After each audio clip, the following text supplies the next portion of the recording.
Yeah, hello. A very warm welcome to all of you, wherever you might be tuning in, and welcome to KDRTV Live. It is 10:39 a.m. here in Central Time, and it's 11:39 Eastern Standard Time, and that should be 6:39 East African Time. So happy to have you on today, this wonderful Sunday here, morning in the United States, and obviously evening in the East African time. So we are so happy to have you today. We're going to engage on two different conversations here, beginning with what you see on the screen here. We'll be talking to Pastor Leakey Mokua Nyaberi, who has written a very wonderful book. The book itself is Move Beyond Mediocrity. And then followed by that, we'll have Stella Kiinama, who will be joining us from Houston, Texas. And she'll be talking to us about a book that she's written, and that is The Abused Queen. But right now, I'm so happy and honored to bring to the screen Pastor Leakey Mokua Nyaberi. Hello, a very good morning to you, Pastor. How are you? Good morning, Prof. I'm fine. How are you? I'm very good. It's good to see you, though. I must acknowledge first to our viewers that you're not feeling very good. You're having a cold. Is that correct? And how are you feeling? I'm okay. I'm good. Good. It's been some time now, but I'm fine now.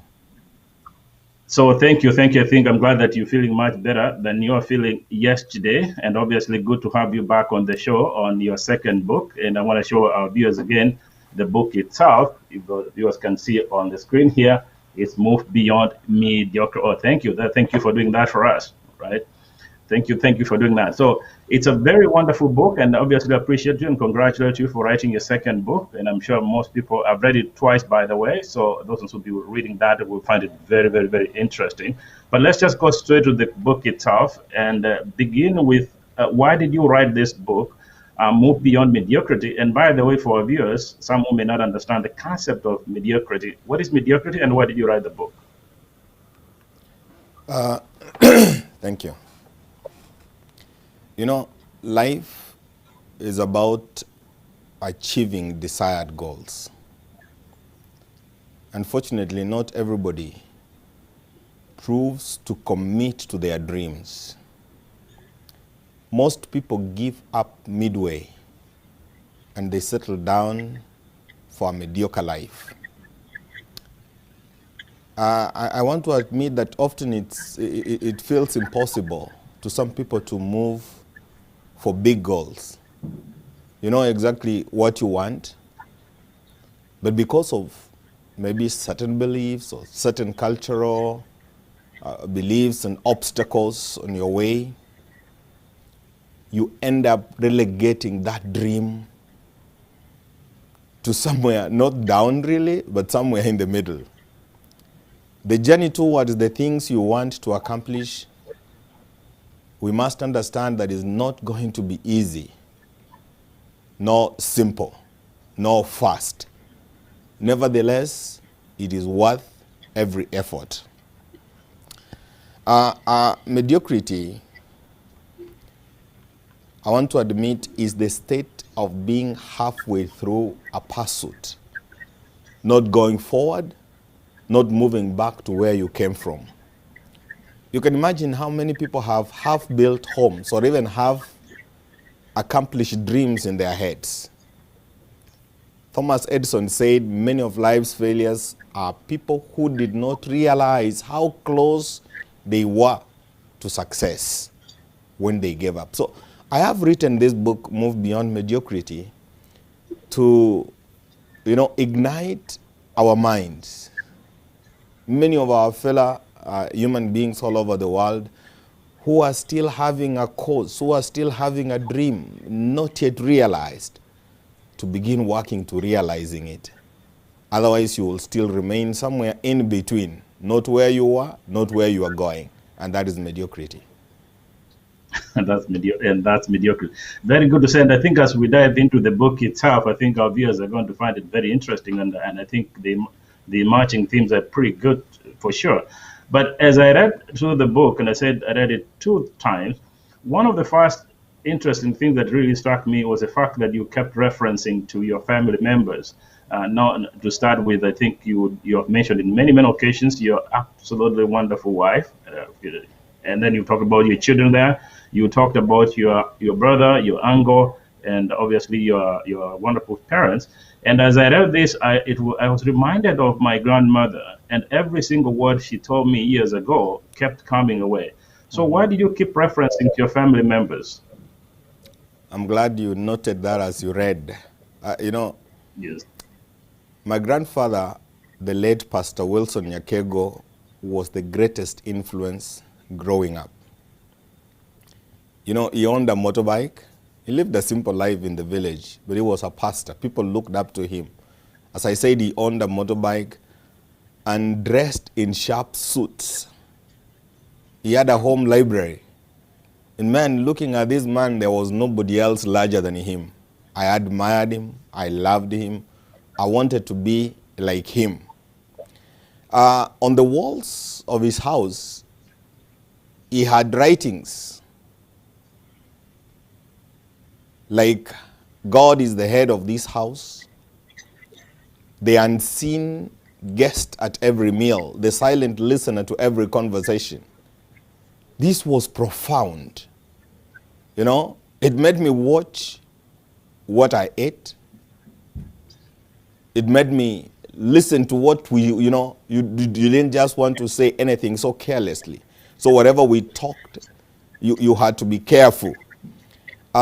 He also had a plague in his sitting room that read, small minds discuss people, big minds discuss ideas, and stuff like that. These are things that subconsciously nurtured me and made me who I am. His library, his life as a role model.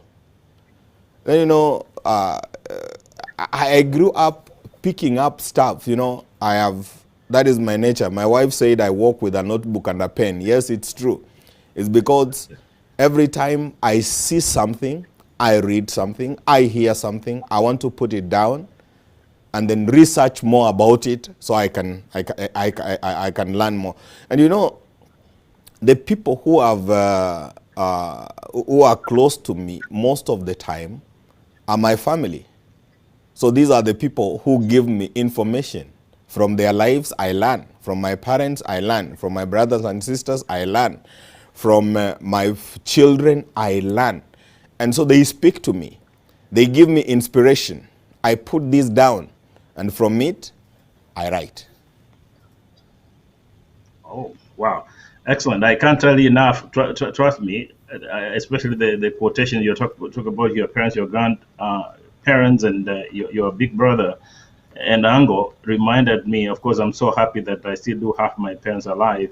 And as I read through, what kept coming in my mind over the last few days has been my grandmother, who was very inspirational. And I just worry that probably haven't lived to the expectations for which she really thought I should. But I still hope there's an opportunity. So you talk about a purpose for people watching this, and particularly our brothers and sisters across the US and in the diaspora. When you talk about a purposeful life, really, what does a purposeful life really mean from your perspective? And going forward, how do we as a people live a purposeful life that God has sent us here to do? Yeah, in this book I have really spoken about purpose. The titles go something like pursuing your purpose, purpose to manage your time, purpose to manage your relationship, purpose for living, a purpose-given life, purpose to manage and maintain your energy, and all that stuff. I want to ask my viewers a question. Could you want to be created a lion and not know that you have been made to be fearless, strong, and brave, a king of the jungle in which you live? Could you want to be an eagle and not know that you have been created to set your nest in high places, move with vision and power to see your goal and your prey before it gets to see you 100 miles away and move for it, and not know that you have been made to soar above the storms of life with swiftness of flight while lesser birds are asleep or fighting for small mundane things? A Christian author that I love Dr. Miles Monroe, in his book, Understanding the Purpose and Power of Woman, calls this the dilemma of identity. And you know, when I read this book, when I read this dilemma of identity, I wanted to know more. Unfortunately, tens and thousands of people around the world are in this dilemma of identity. They are unprepared for the purpose for which God has created them. And perhaps as you read this book, you can identify with the fact that you might also be in the same boat, struggling with the question of identity. You know, when you have a purpose will cause you to spend more time in prayer. A purpose will cause you to unite, to look for others with similar goals, to look for those who will support and assist in fulfilling your goals. That's why Mordecai, Hathach, Esther, and the Jewish in the diaspora, if you read this book, it will show you how they formed a formidable team, because a purpose will cause you to look for people who will help spur your goal. A purpose will cause you to risk more. A purpose will stretch you, you know. At school, we were often told, pull up your socks. Success never comes to the sluggard. The Bible and indeed all other religious sayings have very unkind words for laziness.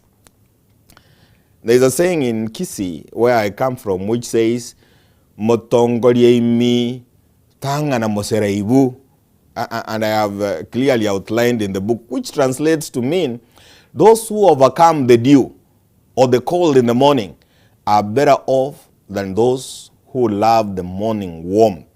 You cannot overcome mediocrity if you love to sleep, and indeed Proverbs 20:13 says the same thing. So with a purpose, you will need extraordinary planning. You will need to execute that plan, and you will need a mission to enable you accomplish that plan. A purpose will make you more observant. It will make you more sensitive to people and the needs around your life and around people. A purpose will enable you to sacrifice beyond the call of duty and to lay more on line in order to be able to achieve that purpose. Indeed, a purpose will help you expect more than the ordinary would. Purpose makes you extraordinary. And in a nutshell, that is what a purpose will do. What I have tried to explain is, once you have a purpose, you are headed there.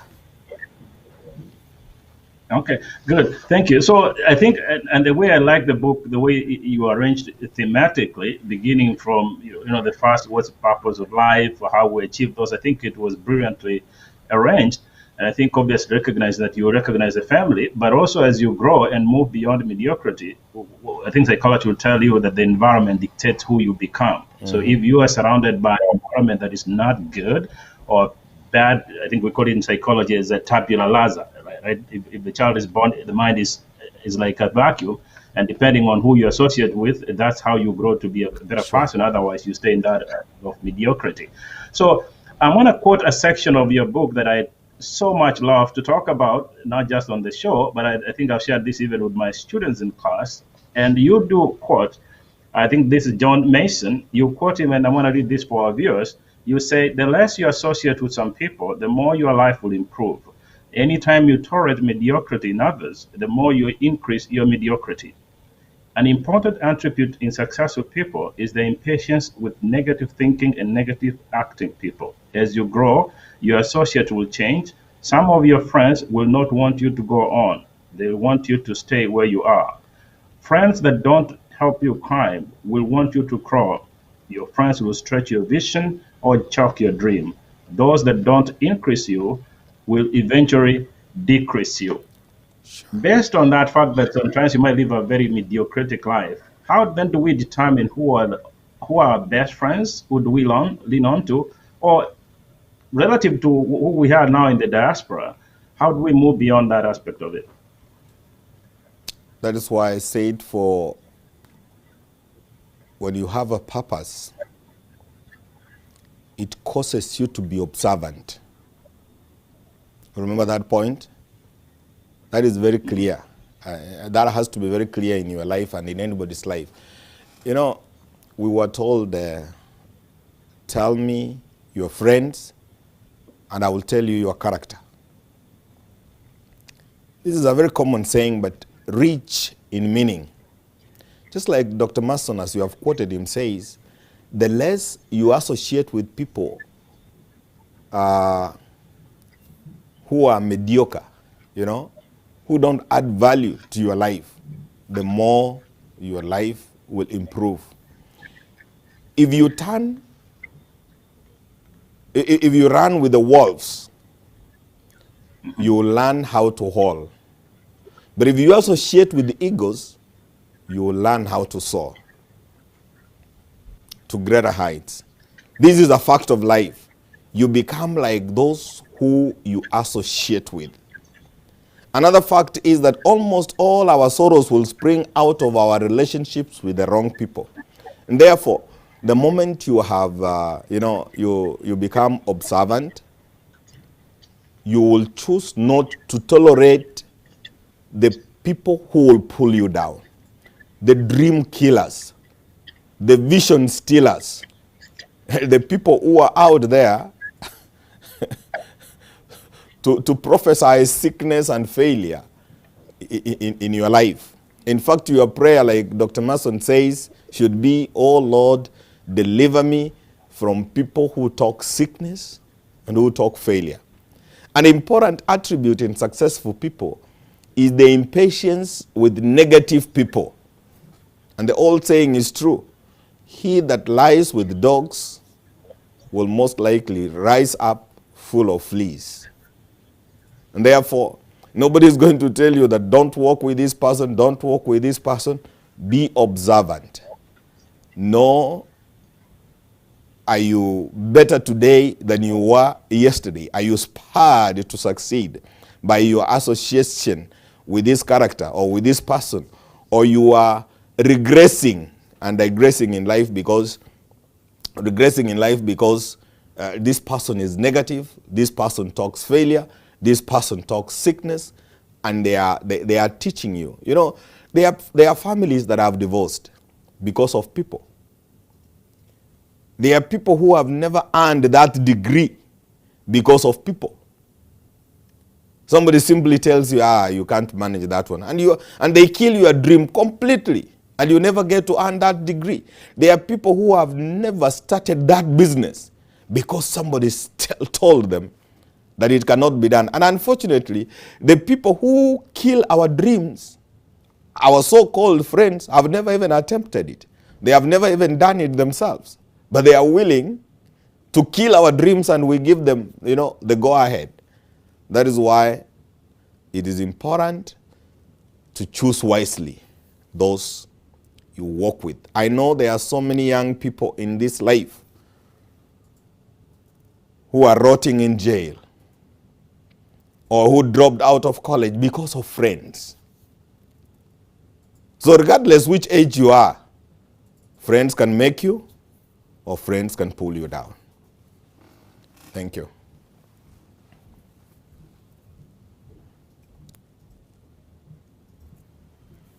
I think it's important to acknowledge the fact that in life, people do make mistakes. And I think throughout the book, you recognize that no matter what you do, at some point in life, you're going to make mistakes. That should be an inevitable fact about life. And in part, that is because you associate with some people who probably are not as smart as you might think they are. But let's move further and talk about an important aspect that you've talked about in this book. You also talked about it in the other book, and I think in your sermons in church, I've heard you talk about the same, and that is failure. I think that, especially with the African society, I think we are very judgmental, quite frankly, where we tend to judge people very harshly. And we might perceive some people as failures. And if we acknowledge failure as part of our life, we tend to completely withdraw from the purpose for which God has sent us here to do. So yes, let's recognize failure is part of life. And by the way, I do teach a class, Critical Thinking and Research. In that class, we talk a lot about what really failure means. Failure is part of a creative mind. That's how you become very creative. So based on your writing and your experience, how do we then embrace failure so that we can lead a purposeful life? I do not see failure as an impediment to success, but rather a learning curve in life. Because, you know, the moment you are attempting to do something and you don't get to achieve that something that you wanted to do, there are reasons why you did not become successful. Take, for example, a student who wanted to go to university. If they evaluate why they did not get the marks they required to enable them go to university, they will realize certain things. Yeah? Certain areas that they need to rectify. And once those are rectified, success is almost guaranteed. So also in every area of life, if we really pull back a little bit, try to examine why failure happened, the lessons we will learn will not only help us, but they will help even more other people who will learn from us and say, man, that guy started a business. It didn't work the first time, but it worked out now. Let me tell you something. And I talk about it in this book. Many people are impatient, very impatient. They sometimes associate instant success to success. You want to start a business today and earn $1 million. It doesn't work like that.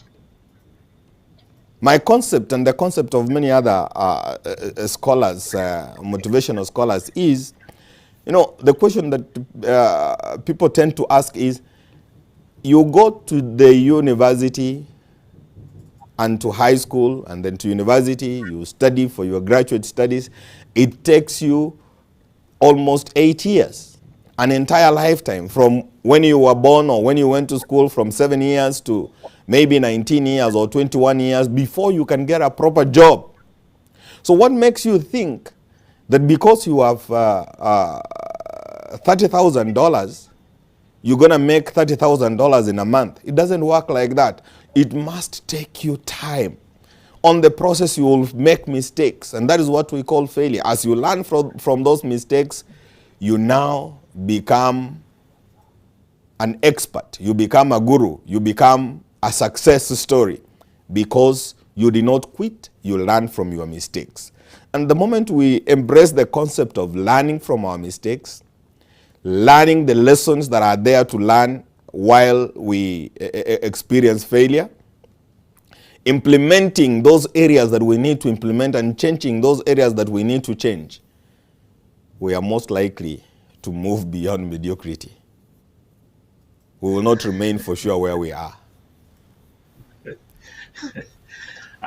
Pastor, I can't agree enough with that assessment that we have to move beyond that mediocre. But the other point I want to, for the sake of our viewers, I don't want to sound too professorial, but is to really echo what you are saying, that failure is part of life. As human beings, really, whatever that is called failure is a social construct that you're not able to fit in a particular environment. If you don't, therefore, that environment can judge you as not being successful. So it's not a bad thing. And that's why learning is very, very important. And I think we talk about three aspects of learning. Number one, that you learn, you acquire knowledge, but as you grow, you realize that the knowledge you have probably does not fit in a particular environment. Therefore, you unlearn. Yes. And in the process of unlearning, you become a new person. So from that point, you move on to the relearning process. So it's learning, unlearning, and relearning. That's a process. So for viewers who feel like they're failure, no, you're not. It's not failure. That is a massive opportunity for you to grow. And I think growing is what Pastor Leakey is saying. Move from that process to a more advanced level of your life. Let's move further, Pastor Leakey, and talk about another key point that you seem to be talking a lot in church, in your previous book, in your public speeches, and that is about forgiveness. Let me be honest with you, Pastor, right now on the show, There are people I don't like very much. Okay? There are people I don't. Honestly, there are people I don't like very much. I think they've done a lot of bad to me. I thought I was a good person. They've hurt me far more than I thought. I found it very difficult to forgive them, right? But I also know I'm not perfect. I probably might have not done very good to some other people who are finding it very difficult to forgive me, right? And I think the same position is shared by a lot of people who are watching this. And you are pastor, I think you're the best person to help me and those who are watching. The concept of forgiveness. Why is forgiveness very important, and how do we accomplish that? I talk about forgiveness in view of the resources that God has given us as human beings. Allow me to take you back a little bit to the resources that God has given us. You see, I wrote a paragraph, or that paragraph, as an integral part of human relationships, as a resource to enable you achieve your full potential. And I talk about these resources. Number one, energy, the ability to keep our bodies and brains fit for our optimum good. Then I talk about purpose, to manage your time. The Bible says, redeem the time.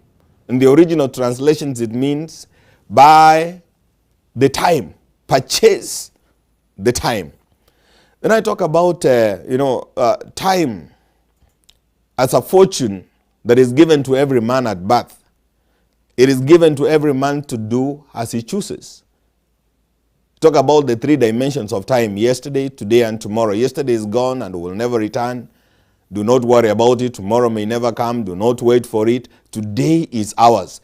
Let us improve it in a way that will bring results of negotiable value.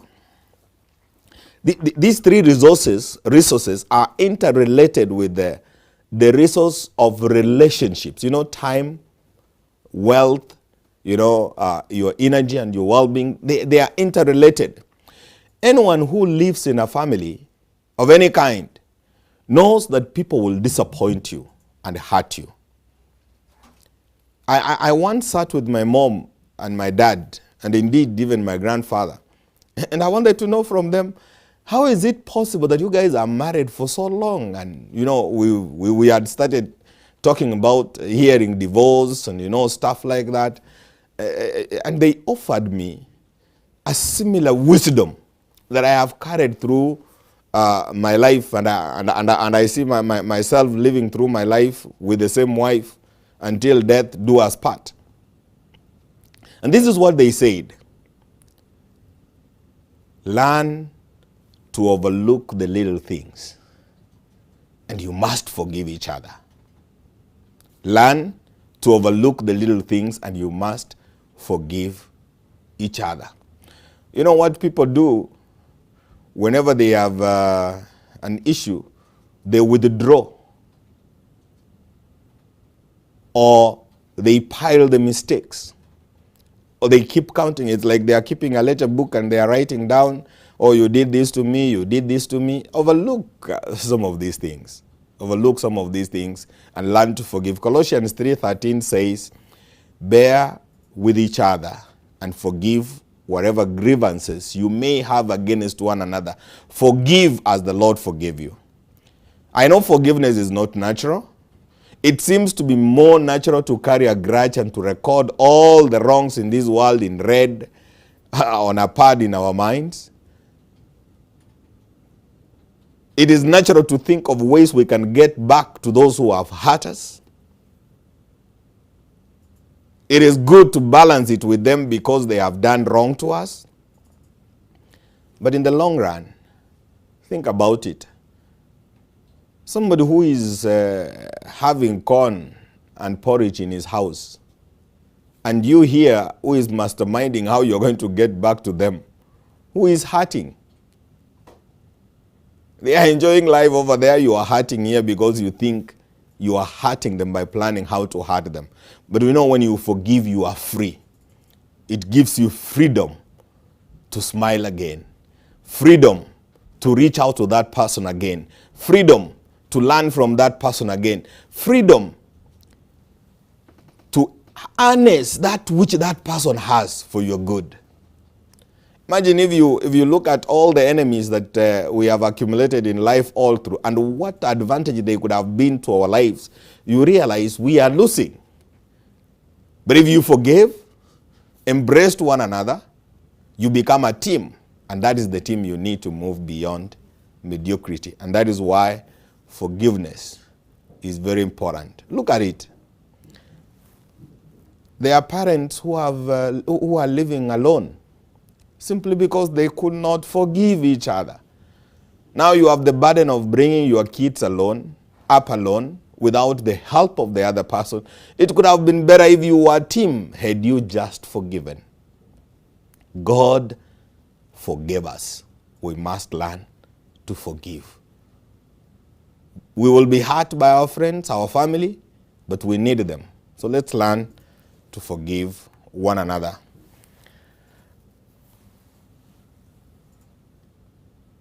Can I go on? I also wanted to say, I wanted to say that this resource of relationships is very important. Take care of it, it will serve you and help you to move beyond mediocrity. Thank you. Very good. Pastor, somebody just texted me here and just told me, Dr. Ali, tell Pastor to the Kenyan community in Minnesota is a jewel. So you are a jewel to the community. Thank you. You're doing great work. With that said, I want to tell to our viewers, if you have any questions for the author, Pastor Leakey Nyaberi, please go to our Facebook page on the comment section. Post those questions there. We'll post them to him momentarily. Also, if you can go as well on YouTube. You can do the same as you subscribe, and also on Twitter where we're streaming live. Post those questions and we'll have those questions for him here momentarily. In the meantime, stand by. We're having Stella Kiinama, who is standing by in Houston, to talk about her book, The Abused Queen. So I think you make a good point, Pastor, about enemies, and I also want to acknowledge that fact that having enemies, by the way, is not a bad thing. I think if you recall, the administration of Richard Nixon in the U.S., he relied too much on friends who turned out to be his worst enemies. So at some point in life, it's okay to have enemies because they make us think. For us to be creative, we need that constructive criticism that makes us really bring out the best of our being. So let's fall back again to a question. You did talk about this, but I wanted you to focus on, again, especially what this coronavirus has taught us as a people, really as a family, the family unit. How important is it for us, from your writing and your work as a pastor, that we pull together as a family? And when I talk about a family, I'm not talking about necessarily mother, father, and children, but I'm talking about as communities or extended families. Why is it so important, from your writing and experience, that we really pull together during a crisis and as a family? We identify with family because we are products of our parents. As we grow, we learn a great deal from these people. Your extended family provides meaning to your identity as well. The earliest memories I had of my family are memories that can never be taken away from me.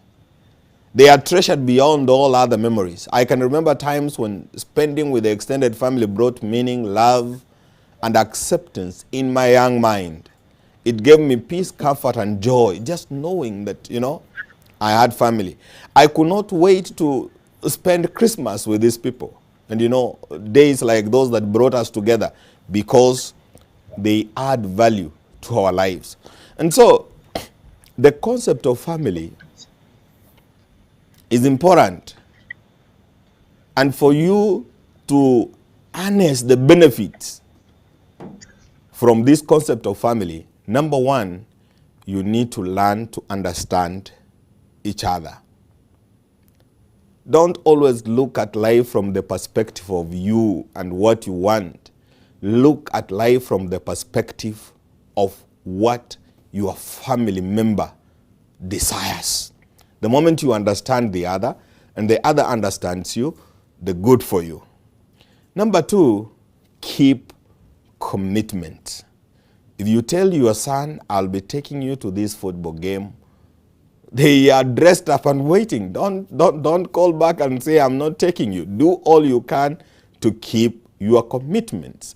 Families are important, but they break, they hurt, they separate because people fail to keep commitment. Number 3, learn to give respect. Respect each other's property. Even if you are siblings in the home, don't just come and take my car. Don't just come and take my suit. Respect my property. Let me respect your property. Respect your wife's property, your spouse's property. Respect each other's property. Respect each other's privacy, for heaven's sake. I know it's debatable that should we have a family phone or should we have a phone that is private? That is a discussion for another day. But at least this is my phone. Somebody is calling me. You have no business picking that call. It is my call. So if I'm not there, let it ring. It will go to the voicemail. Respect my privacy. Respect your partner's privacy. You know, respect each other's time. Be courteous. That is being respectful. Words like thank you, excuse me, may I, you know, those are important words in a family setting. Don't simply walk out of the house and go without letting anybody know where you are going. That is not being courteous. Don't just come back to the house and hang your coat there without saying, good afternoon, how was your day? Somebody says there are 4 practices that every family should practice. Number 1, in the morning, your spouse and your children should hear the affirmation words from you that I love you and I care about you. When you leave the house, the hug and the kiss of bye-bye. At 4 o'clock, between 4 and 7, you should be able to text back and say, I have missed you. And then the good night kiss and hug both your children. This is courtesy over offer or be courteous.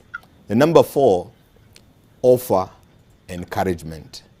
Be an encouraging person in the home. Study the body language of your spouse. Study the body language of your children.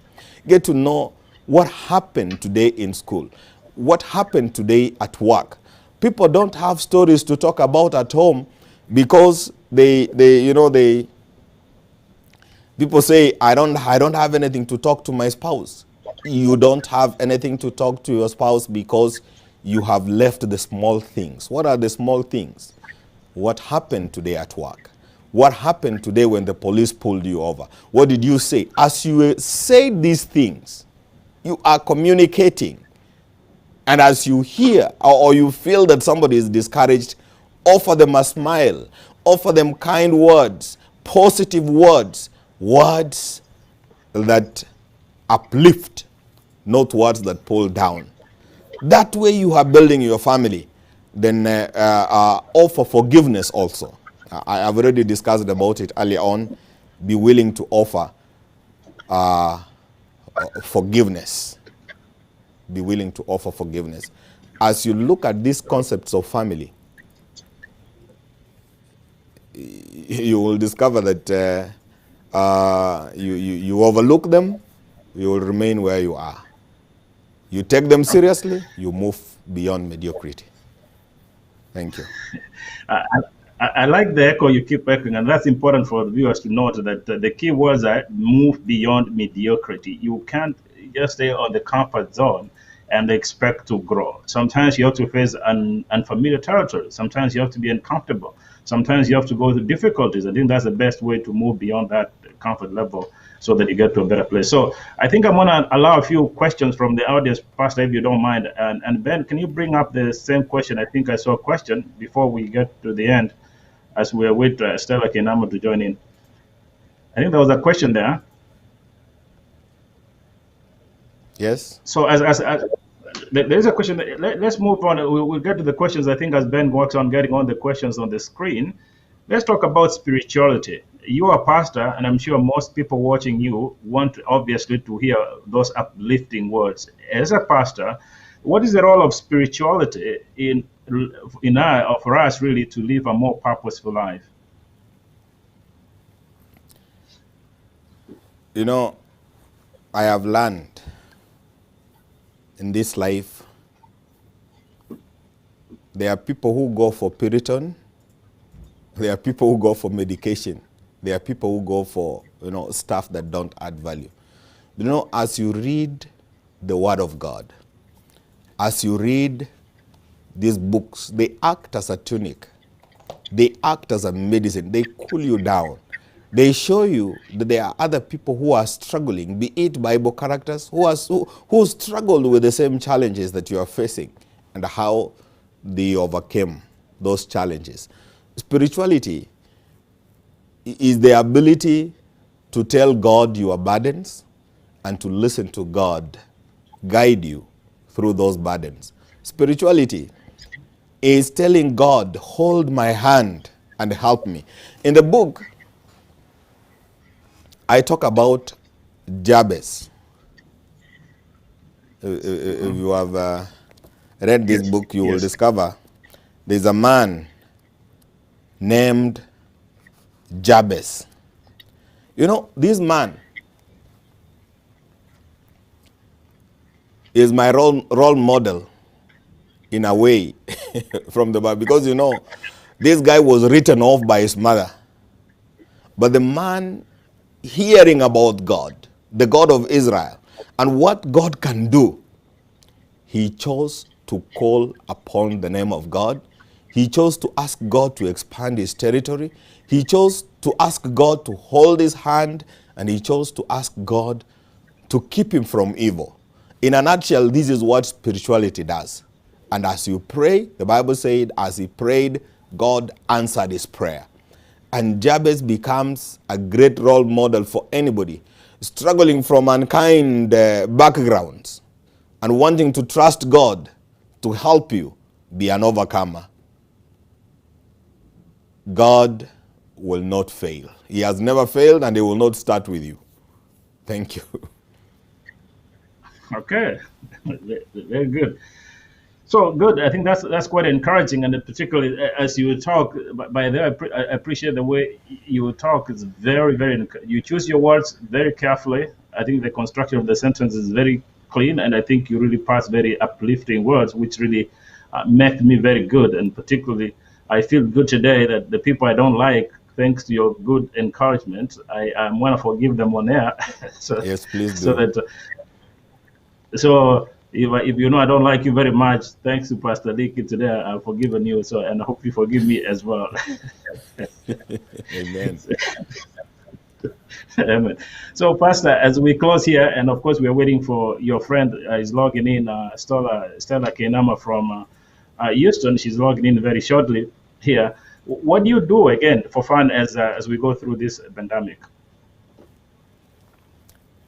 Well, my life is a simple life. I wake up at 4 a.m.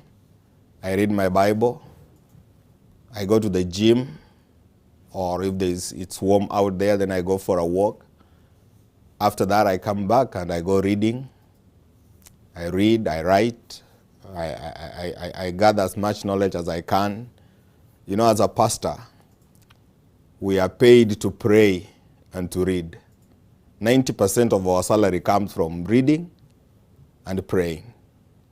So the 10%, I call the people, I visit, I talk to them, I encourage, I counsel. That is basically what I do. When I have time, I love hiking. I also love watching soccer. I support Arsenal.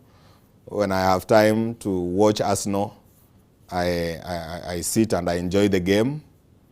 Yeah, basically, that is all that I do, and that is all that I enjoy. But allow me to say something before we conclude that I have learned in this life that I want to share to these people. A while ago, somebody introduced me to a book by George S. Clawson.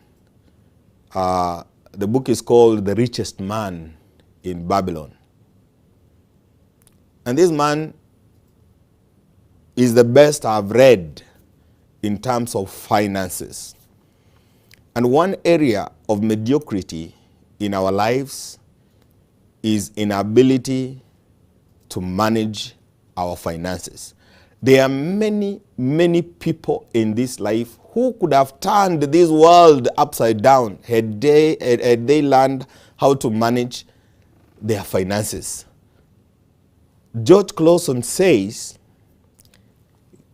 he espouses the give and grow principle. And he gives the following statements that I want to share very quickly. Number one, pay your debts promptly. Do not buy that which you are not able to pay for. Take care of your family so that they may think and speak well of you. In other words, for you to be able to take care of your family, you need to think how you are investing your time, how you are investing your money, how you are growing your wealth, because you need that. Number three, have a will and record all your properties, assets, and liabilities that your trusted partner knows just in case you die abruptly. Have compassion. Be a giving person. Don't just overlook people. Don't overlook family. Be a person who is willing to support those who are in need. Do deeds of thoughtfulness to those dear to you, and even to those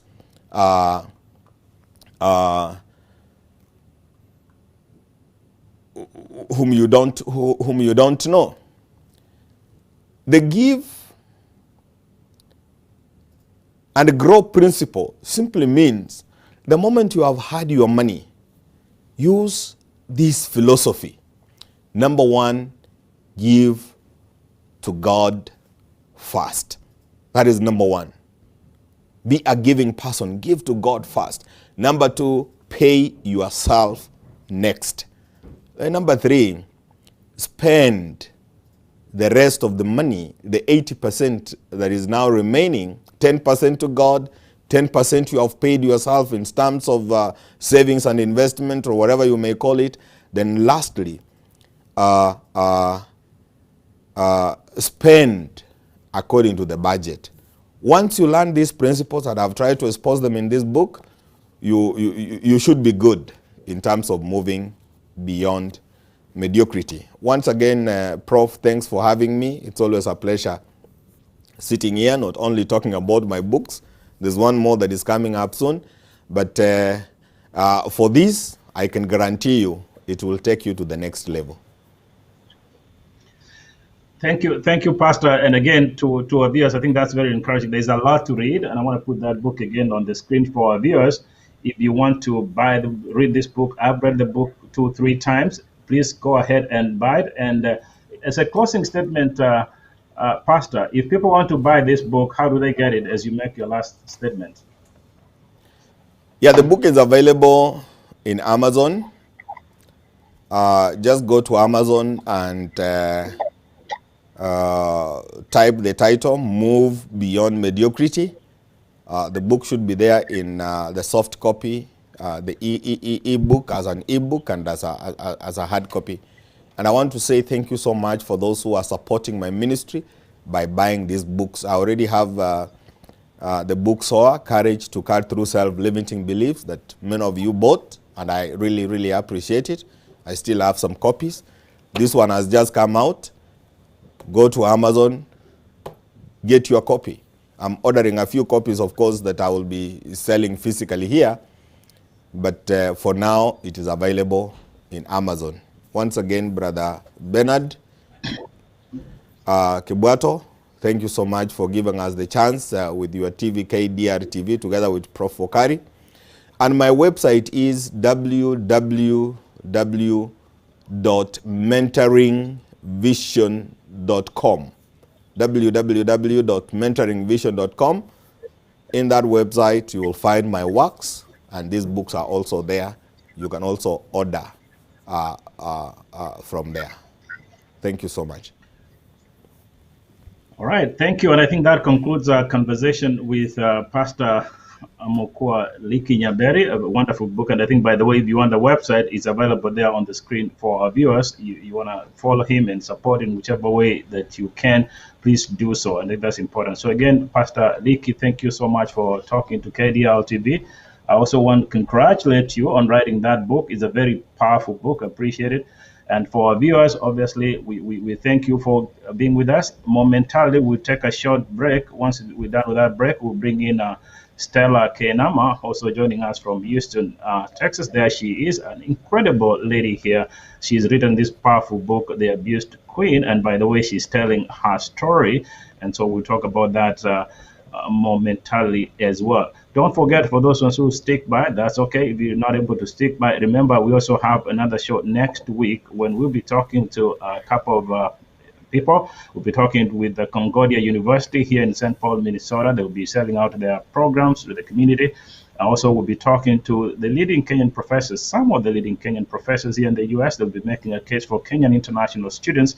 And also, we're working on bringing all the political candidates, at least African immigrant candidates, on the electoral process next week on Sunday at 12. So next week, Sunday, will be a very packed show. So again, a quick short break, and then when we come back, we'll bring in Stella Kiinama.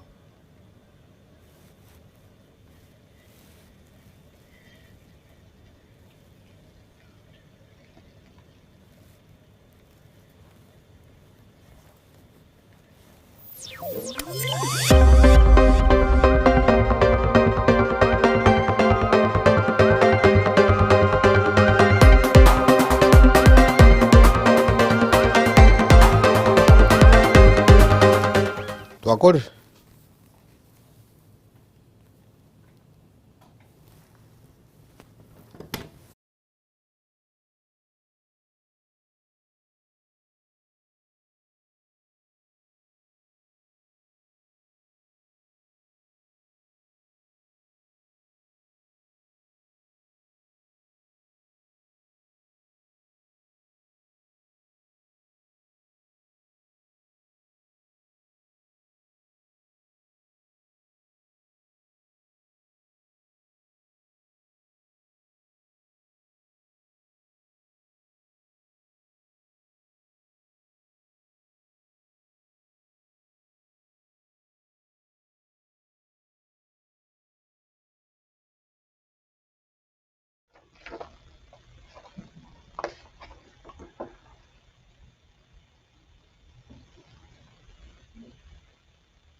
So I guess we should be live, Ben, are we?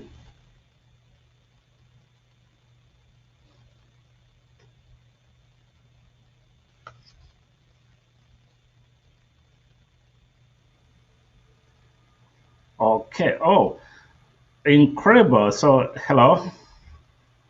So hi, Stella. Sorry.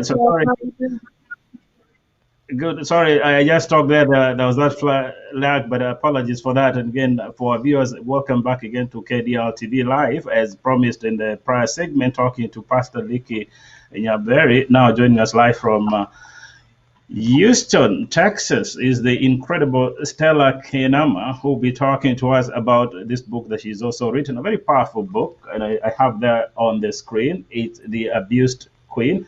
And I just a matter of introduction, I want to tell our viewers that I have read the book. I've read it 3 times. One, I read it through, she took us through the emotional journey. I read that, and I went back and then read it in a very objective way.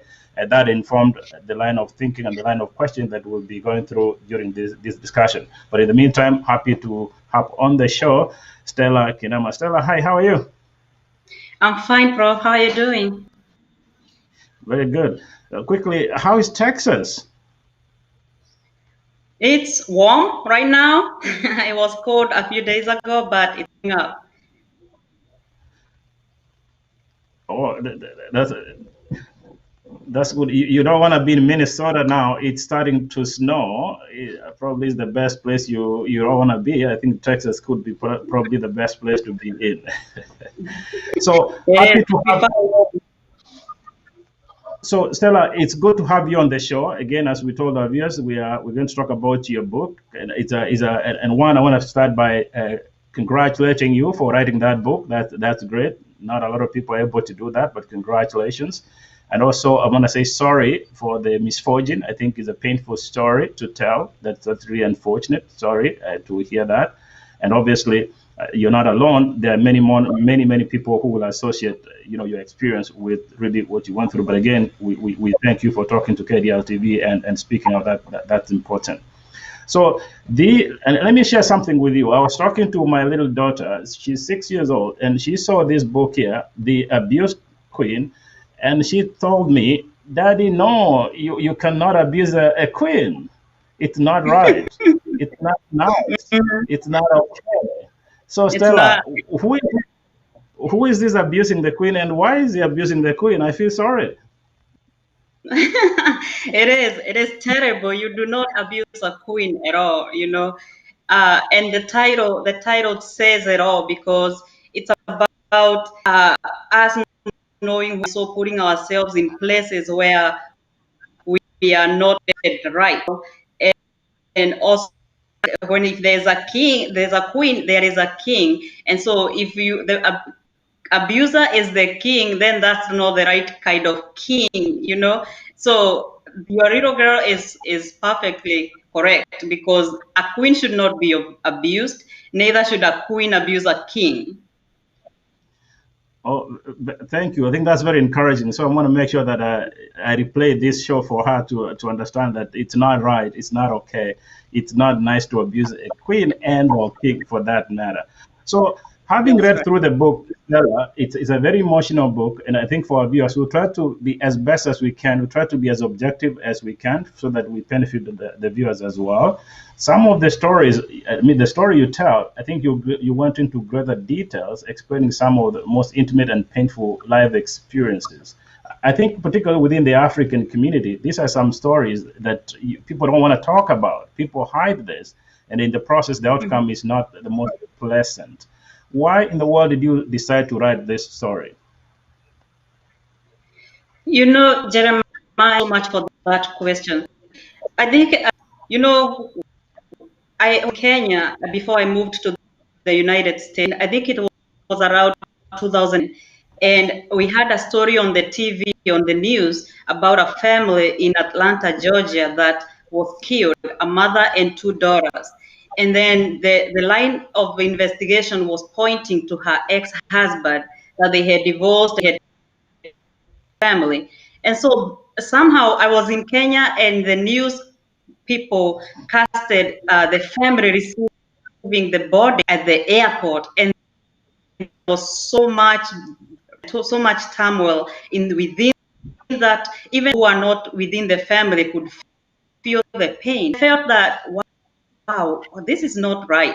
Most people that go to the diaspora, most people that travel out of our country, Kenya especially, and any African country, usually they travel to look for greener pastures. Their family is excited for them, but they don't look forward to receiving bodies. They don't look forward to receiving dead kids.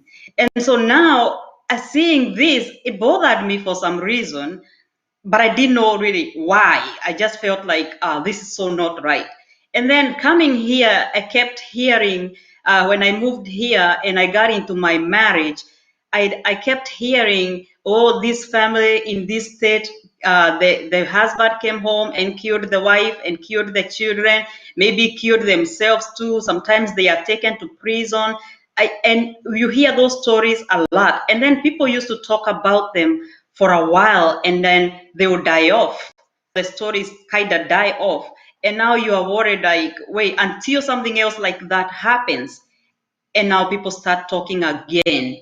So I felt like, wait, what happens in these homes? And now, so me writing this book, Jeremiah, is me opening the door for people outside to see really what happens between these two people, to where it adds up to one of them killing the other, or being a murder or a homicide.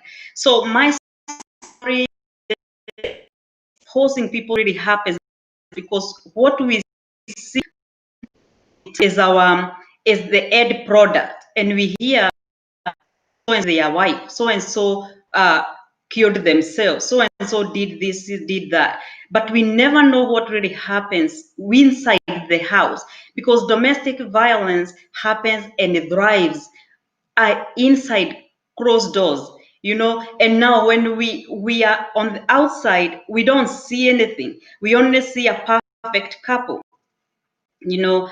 We see people who are taking together.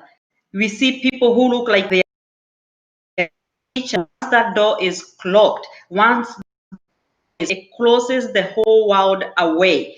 And now you have to deal with the issues, we have to deal with the pain, you have to deal with the abuse that is going on within the house, you know. So my objective is people, so they can know what really happens inside the house, to bring about this outcome of people killing each other. Because as you can see in the story, my story didn't end up very well. It's a miracle that I'm alive today, you know. And if I had died, people would have asked, oh, what happened? I wonder what happened. So people just end up speculating what they think might have caused that. But the truth is inside those two people that were living that life. So me opening up is bringing awareness, that so that some of us are living in that very condition. You know your life can end anytime, but you don't know what to do. You don't know how to navigate this situation, because abuse is a very, very shameful topic. No one wants to come out there and say how they are abused. We want to act like we are being treated like queens and kings, and hides a lot of it, and we suffer in silence until now it bursts out in the public in chaotic situations. Thank you, Prof. So, Stella, thank you. And by the way, just one thing that I appreciate is the fact you, as you write the book, you know, you're giving it. They always say it takes two to tango, and I think, as you well know, this is a very sensitive subject. It's not just within the Kenyan community. I think it's a major problem within the African immigrant community. We have situations where both sides, whether male and female, have their stories to tell. There are those ones who say the problems are caused by the women, and then the men are also saying, no, it is, or the women are saying it's the men causing this problem. So, and I acknowledge that in the book, you're not talking about, or it's not a war between men and women, it's simply you're telling your story. So let's go through your story, and I'm sure viewers will enjoy reading the book. So when did you realize that in the marriage, it was becoming more an abusive marriage? And if you knew it was abusive, why did you stay that long?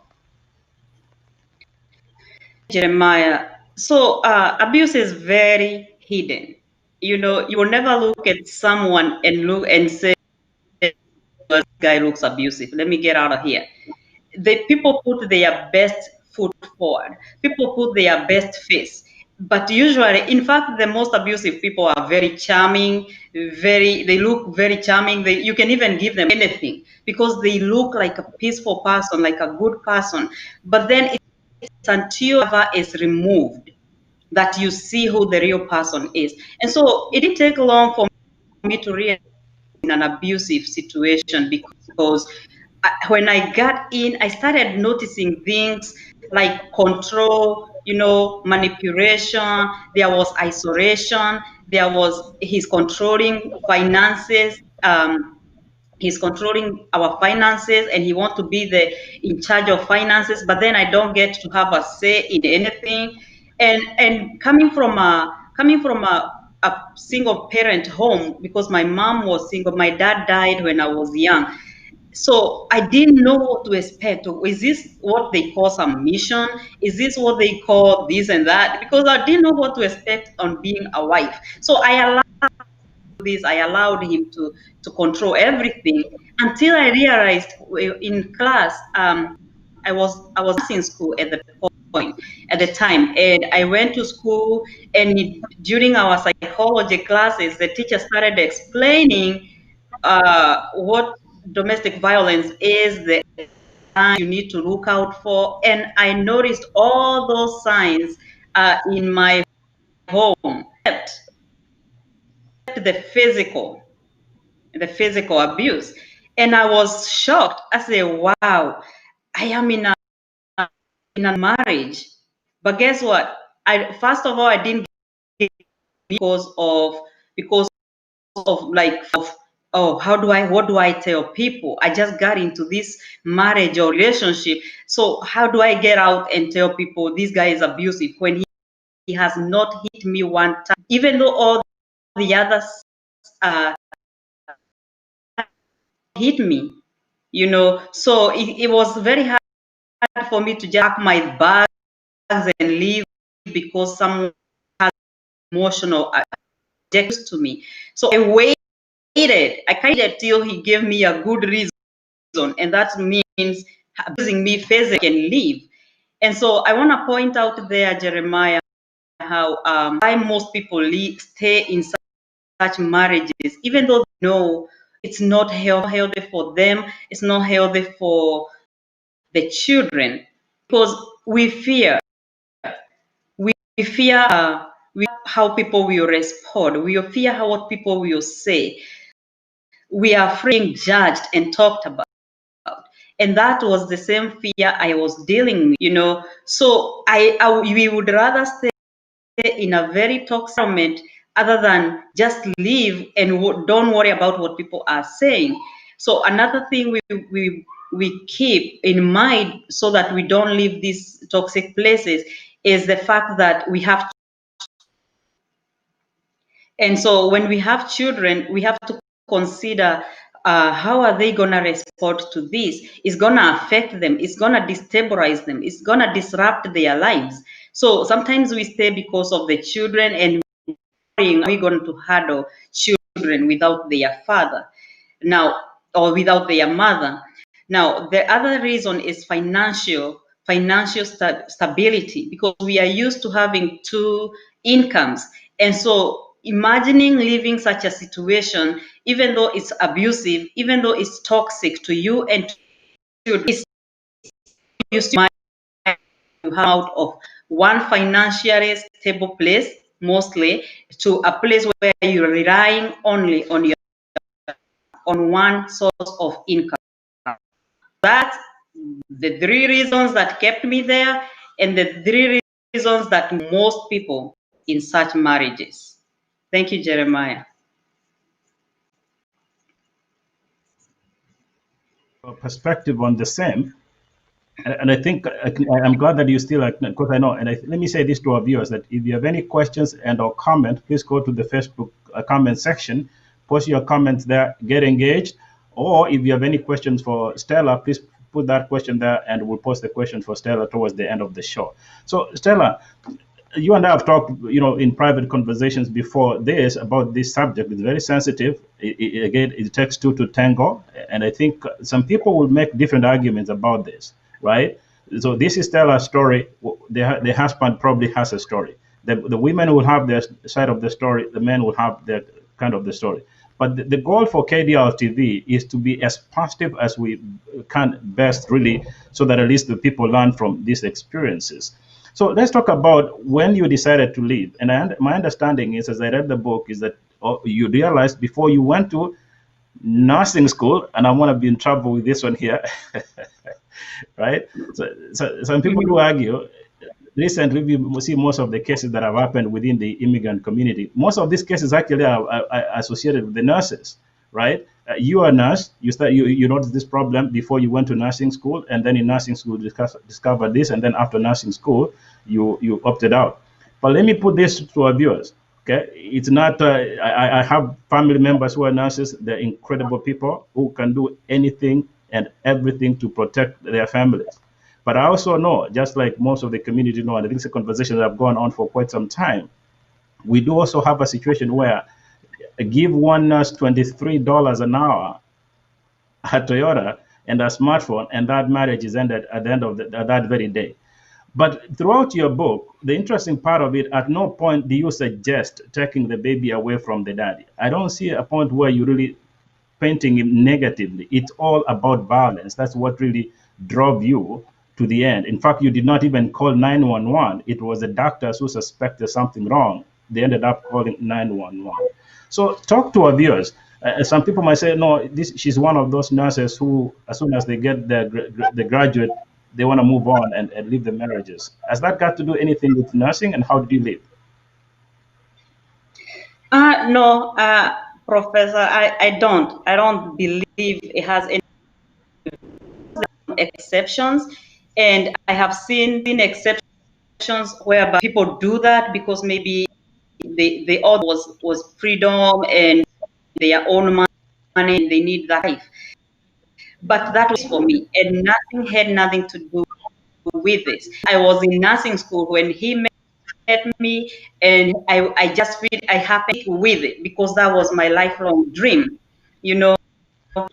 But the problem with this is violence. The problem was violence, and it was not. And even if I was not disrespecting any career here. Even if I was a janitor, Jeremiah, even if I was a cashier at Walmart, if whatever job, be it sweeping on the street, I would still have left this marriage because it was not about the money. It was about toxicity. It was about the environment. It was not safe for me and for the child. And like you said, I really wanted, my desire was to live quietly and just look for a way to step out quietly and have him involved in this child's life. But then when violence was involved, now I had to reconsider my options and look for a way to keep both me and the child safe. Because now when you involve violence, that is showing me I cannot really trust you. I cannot trust you with my life because I know you will show the picture later, what you act, how you acted, what you did, the actions you carried out can tell me, can I really trust this person around me, around my child? And so it has really nothing like a situation to do with nursing because I was gonna be a nurse whether I was married or single. I was gonna be a nurse or whatever because this is a lifelong dream that I am so grateful that God had brought to pass. And so I am very grateful for my nursing degree. I am very grateful for that I got to achieve. Even if I still would have escaped from that situation. I still would have done what would be best for me and for my child because if I did not leave that situation, I probably would not be here today. So it was nothing to do with nursing. It has everything to do with safety, and safety comes first. Thank you so much, Jeremiah. Well, I can't agree more with you when you're talking about violence. I think that's more important than anything else. We need life first, and then the others will come later. Let me tell you something, Stella, right here. I started reading the book, as I said to you, first, obviously going through the emotional roller coaster, and then went back again, reading it very objectively. And here is exactly where you won me over. And that is what you write on page 38. And so that for our viewers, so that they see really your struggle here. You talk about Rex, who is quote unquote husband in this case, obviously, is a pseudonym, but you do recognize his good work as a father, and you say on that part, and this is where you want me, by the way. To make matters worse, Rex seems to agree with whatever his mother said. Not that he should argue, but what about what we wanted? What about our plan? So at no point did you really come across as somebody who was being selfish. And as I read the book, honestly, I do notice key characters here. There is your mom and his mom, who actually, your mom projected a situation where this was a bad move.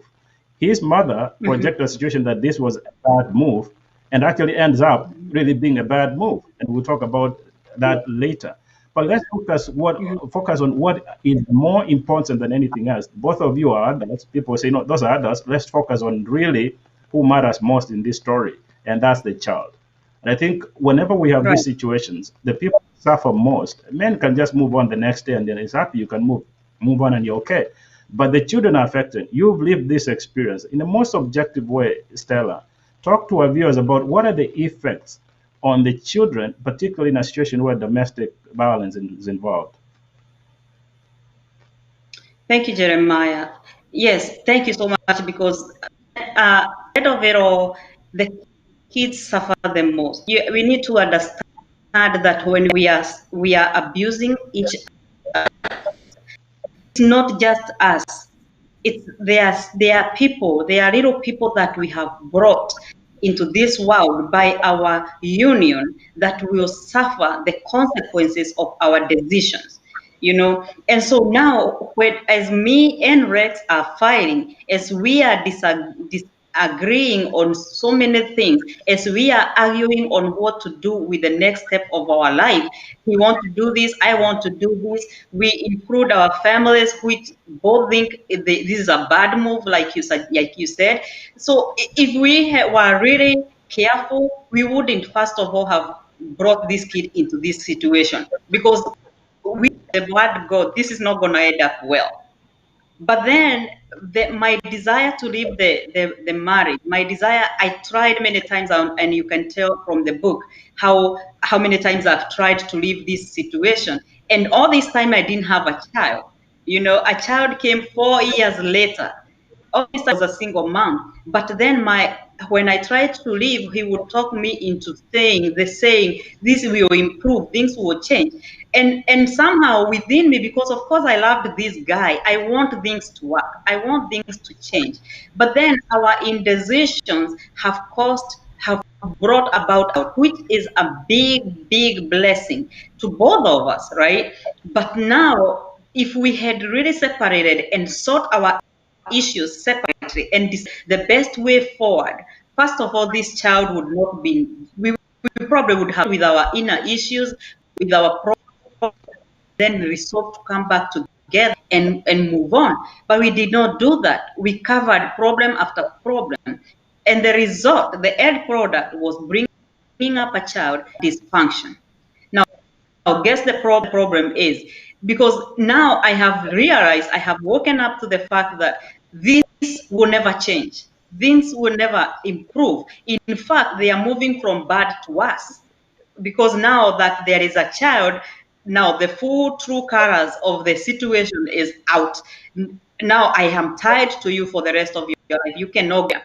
And now the child becomes, who are using children as the pawn, to manipulate and control the other person, which is really very evil, if I'm very honest, because now this is a child of their own life. They did not ask to come into this situation. You brought them here. So at least we have to mature, we have to grow up, both as women and men, and realize that there are people that are included in this union that don't have to suffer because of our own indecisions, our own issues, our own problems. So I suggest that if there's a situation that is going on in your home, and you feel like this is not going to work when together, sit down as two matures, because no one marries anyway before they are 18. These are grown-up people. What about we sit down, Jeremiah? How about we sit down as two adults, just like we sat down and decided to come together? What about we sit and discuss what is the way forward? How about, because me staying with you makes me feel like killing you, literally. You are really getting on my nerves in this way or the other way, and I cannot live in this house with you anymore. But there is a child here. What are we call this child? There's children here. They are still looking up at us as their parents, as their role model. What are we going to do about it? And so we come up with a situation, or we come up with a solution that will benefit these children. And so if we agree to separate, we agree to go different ways, because now we know we cannot get along. How about we come up with a way of, like, discussing what will be best for our children?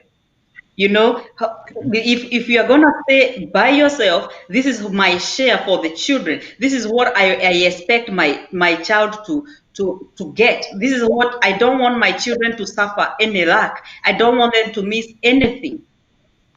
just because and you are not in the same place. We don't have to be together to raise children. We can come together as mature individuals and draft a way forward in whereby our children don't have to suffer, even if we are apart. Because when they are in this situation, they can tell mom is about to get killed, dad is about to get killed by mom. So I'd rather we remove them from that toxic place and put them in a place where they are safe with one parent, mostly the one who is almost right, close to right in their mind, and then we figure out the rest of the things.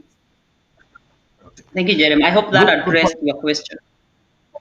It does. By the way, it does eloquently. The next question I was having for you, I think you helped me. I was being a bit too diplomatic in the way I was going to frame it, but I think you helped me out. And particularly the way you're very objective in analyzing this. You're talking about the child belongs to both parties. And I'm sure there are people watching this, especially men. Trust me, I think there are more men who are abused in their relations with marriages than women. The difference is that women tend to speak, but men don't speak. And also, Right. as you talk about the child, there is a concept, it's called parental alienation syndrome. They also call it the mother Narration syndrome, a situation. And I've experienced this, and I think even people around me and many people that I know have experienced this, where one parent, unfortunately, most of the time, mothers, use the children against the other parent. I think you put it way beyond the way I put it. You describe that as being evil, right? And I think that's extremely unfortunate because we do still have that situation. And most men I talk to will tell you the greatest problem is that most of the time women use that as a weapon to destroy them and in the process destroy the children. But I appreciate the fact that you are being very objective in the way you're analyzing this. So as I read through the book, also there's a point I noticed that you are a very friendly person. By the way, I've never met you in person, but talking to you, you are a very friendly person. But in the process of making friends, and that Pastor Leakey was talking about moments ago, the kind of friends that you choose can make you or completely break you. It appears to me Right. that as we read through them, you were betrayed by your closest friends who could have, honestly, in my view, could have seen you go to your grave. What do you say about who we should choose to share our darkest secrets with?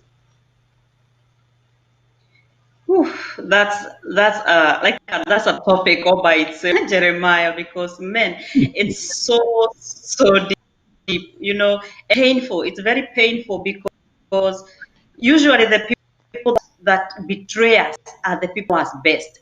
Because I can't betray you, Jeremiah. I don't know you that well.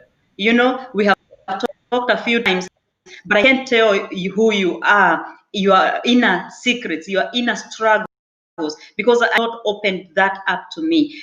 But now when you are afraid, you open up to a friend and you consider that person your best close friend. There is this vulnerability that out of you tend to share your struggles, your strengths, your weaknesses, everything that is going on with you. And now the problem, most people don't have integrity, and they don't know how to keep secrets. And sometimes we judge people by face value, and we assume because they are nice, they are smiling to us, they are responding to what we are saying, they're saying, "Oh, I'm so sorry," is that they really for us. Where on the other hand, it can be the opposite. They can be right there just as spies.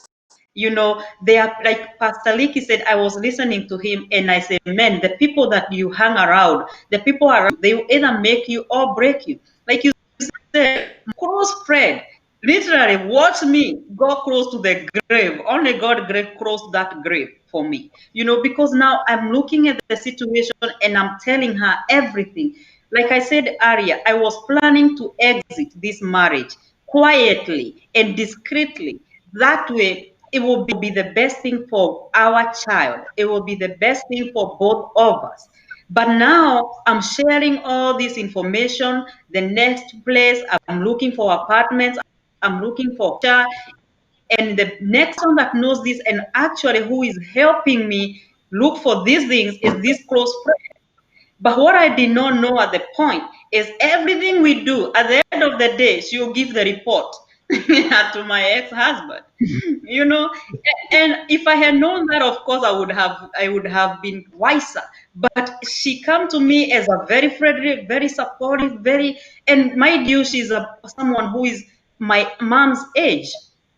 And so I'm trusting her as a mother figure, and her back marriage, abusive marriage. And now I'm looking at this person as someone who can guide me. I'm actually thanking God for this divine connection. But now what I didn't know is at the end of the day, she'll have to give a summary of what we did today, what I said, where am I in my plan of living. And she made things way worse, than it would have ended up being by involving her gossiping self, her betraying me, because now this person, it's only by God's grace, Jeremiah, that I'm alive today. Only by God's grace that I am, So if it was not for God, truly, I wouldn't be here. I wouldn't be here. And I thank God that I lived long enough to tell my story. Here's what I Thank know, you, Jeremiah. Stella. Here's what I know. You're going to live a long life. You're going to tell a big story, and your daughter definitely, like most of us, are so proud of you. The part that I share with you, and I don't like sharing my personal experiences, is betrayal with friends. I've had a very painful experience with what I thought were the closest friends, only to realize the very people I trusted most, the more I shared my secrets with them, the more they dug my grave even further. That was extremely disappointing, but again, I realized that in life you should anticipate such kind of experiences. You should not be very negative, as Pastor Leakey was talking moments ago. So I've had a chance to talk to you many times, and I think as we talk, you look incredibly in good spirit. Sometimes people might wonder, wow, she's talking about being the abused queen, but she looked great. She's happy. She's very articulate. This cannot be. And I think as my conversation with you and in the book, in the reflection part of it, you're talking about forgiveness and healing, that it's okay to dwell on those negativities, but in the long run, again, as Pastor Lico was saying, you just hurt yourself. So at some point in life, you have to forgive and move on. Do you mind sharing your experience with our viewers? How did you get to that point of forgiving and moving on, and how has that experience been to you so far? Thank you, Jeremy. I would request you to show the picture that I sent you on the screen while I answer this question, so that the viewers can understand where I'm coming from. Because it's very important to know that when I say I was close to the grave, what it really means, And so now, Okay. forgiveness. I needed that. I needed to heal, first of all. I needed to heal. And when you show that picture, they will see how my skin was disfigured, and I suffered first degree burns on my face and second degree burns on my chest, and my skin peeled off. And now I had to deal with the fear of, like, how am I gonna come out of this? Am I gonna change? Is this gonna change? Is this ever am I gonna go back to my usual self? Am I gonna be disfigured for life? And so obviously those questions were running through my mind. Obviously, I had fear of what will be the outcome of this. But then thank God for his grace, because he gave me the courage. He gave me his spirit of strength to continue moving on. First of all, because I had a child that was looking up to me. I also had a life to move on with. And now he has saved me from this situation. I mean, I just have to live on. I have to live on. And so I did go through the process of healing, and it is a process, especially when you go through some traumatic situations in life. You have to allow yourself time. You have to allow yourself the time to heal. And healing is a process. And I've talked about the process of healing, things like the shock. When that thing happened, you are in shock, you are in denial, and then you get angry, and then you start bargaining. What would I have done different? And then you get into depression. Oh, why? Oh, me, oh, that. And then you come to a place where you accept. And when you accept, you say, this is the reality. This is the new reality. This is the new normal. I am now a single mom. I have a child that's looking up at me, and I have to be my best self to bring this child back to life. So the statistics actually show, Jeremiah, how when you go through something as tragic and as traumatic that like I went through, there are options, there are choices, there are things that you would be expected of you. It means this means like you are expected to become a drunkard, you are expected to become an addict of some sort of drug, you are expected to become very promiscuous, you're expected to fulfill one of that statistics. But then when you know God, you don't have to live as a statistics. And so I am so grateful to God that he did not allow me to be a statistics like the world expects you to become. And so I went through the healing process. I did heal. Thank God, I healed physically much more faster. And I need to point that out, how it was such a miracle, because I did not go through any surgery. I did not go through any skin grafting. God miraculously gave me brand new skin. And that's what you are seeing today. Everywhere. You cannot look at me and tell that I had gone through that. Just God replaced that old brand new skin. And so I'm so very grateful to God. Now, when I healed, I had to forgive this person. And I need you to know that even though he did this and he literally admitted to the judge that, yes, I did this, he was supposed to go to jail for 10 years. He's supposed to be still in jail right now. But I forgave this person. I forgave him. He went out on 4 years of probation. Now, this person, that's what I was listening to your past show with Pastor Leakey, and he was talking about forgiveness. Now, forgiveness is good because it sets you free. I could not be who I am right now because I would be very bitter. I would still be mad. I would be very toxic because of the bitterness and the anger inside me. But now, because that's me. That's me on 2013 November. 2013, November of 2013. And now, looking at me now, there is no sign that I went through that. And that's what we call the grace of God. Can you explain those pictures 1 to 4? Can you explain to our viewers? Can you explain what that means? Day 1, 2, 3 for our viewers. Yes, this means this is a day that he came home determined to finish it all. And now I believe this is because of what the lady had told him. And so he came and put the water in the stove and boiled it.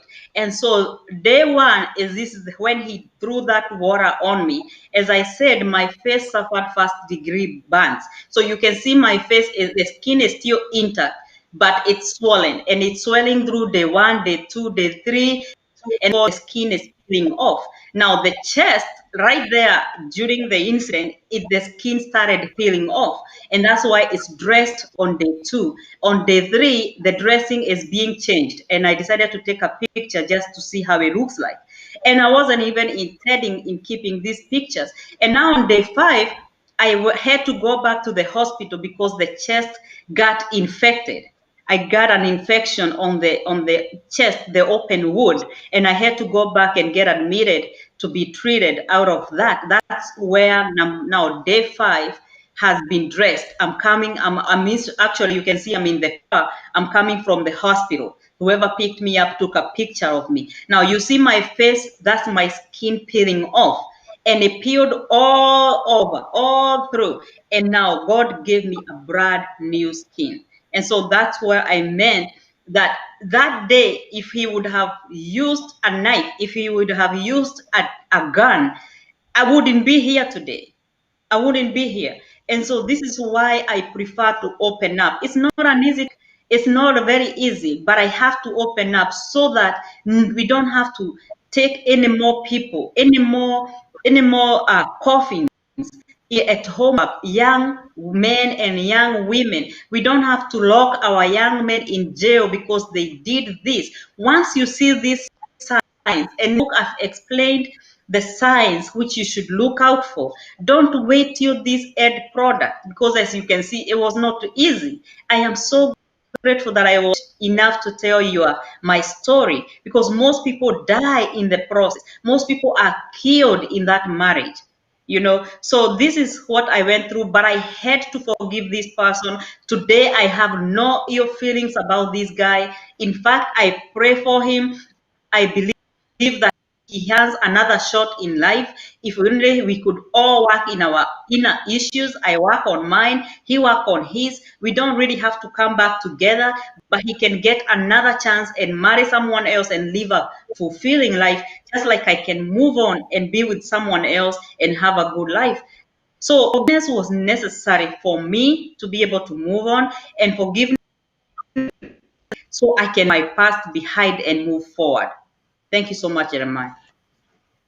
Whoa, whoa, Stella, that's so painful to watch and listen to you explain that. I'm even feeling like I should just end the show, because that's just too much to watch, and I'm sure our viewers will share the same sentiment. Again, let me share this to our viewers, that if you have any questions for Stella, and I know it's a very sensitive topic, please post the questions on the Facebook page on the comment section, and we'll have 1 or 2 questions for Stella to respond to shortly. So Stella, let's go back to the conversation. As I read through the book, and I think most of our viewers will share this sentiment. I've had a lot of friends. I've seen even on social media conversations around what really marriage means in the fast-moving American life, which is very fast, quite frankly, and marriage is breaking. And part of the contributors to the marriage, I think research shows, number 1, it should do something with sexuality. Number 2, it has to do with children. Number 3 has to do with extended family members, especially in-laws, and obviously, number 5, it has to do with money. Those are the 4 key reasons as to why most relationship marriages don't work. But in the book, you also talk about the role of the extended family. So I noticed that you did recognize your mom advising you against going into this. His mom advised going into against this, right?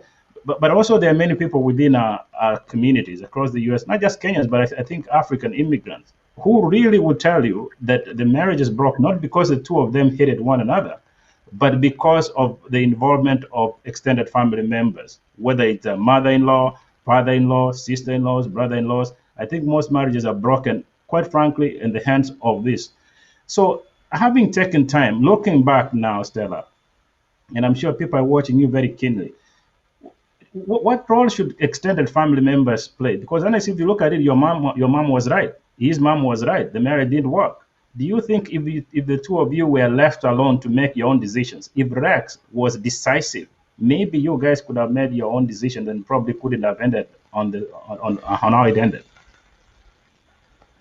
Oh yes, oh yes, and part of that extended family involvement is necessary, Jeremiah. I have to say, because as you can see, our parents know us better. They know what's best for us. They know what they want for us. Now, sometimes they go beyond. They push too much, right?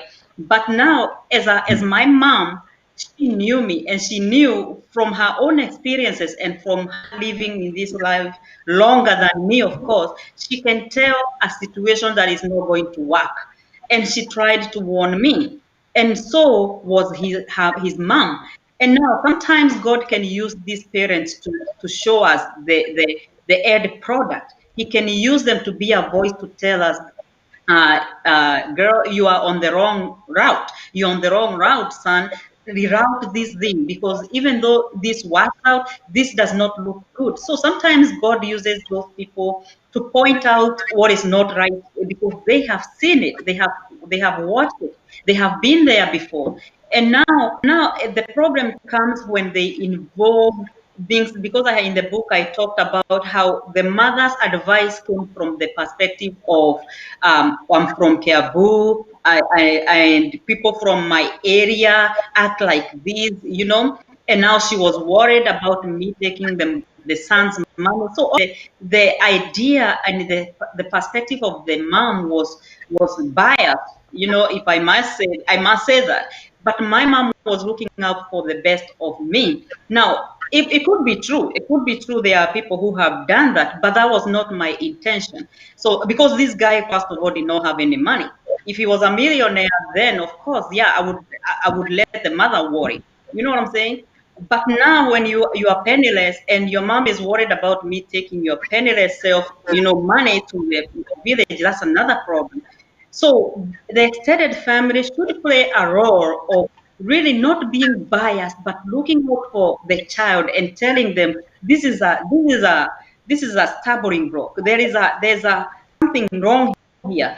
Look at it this way. They open our eyes, but don't look at it as if because you prefer your son to marry into a certain family, you prefer your daughter to marry into a certain family. Leave them to make their own decisions. Because even without the intrusion of the family, we knew this thing is not going well. And if like you said, they left us alone to make these decisions, and we were wise enough and mature enough to make decisions, we probably would have reached to that place where we knew this is probably going to end up badly. So let us leave it as it is. Let us leave it and stay alone for a while, only if we are both mature and we are in the same place mentally.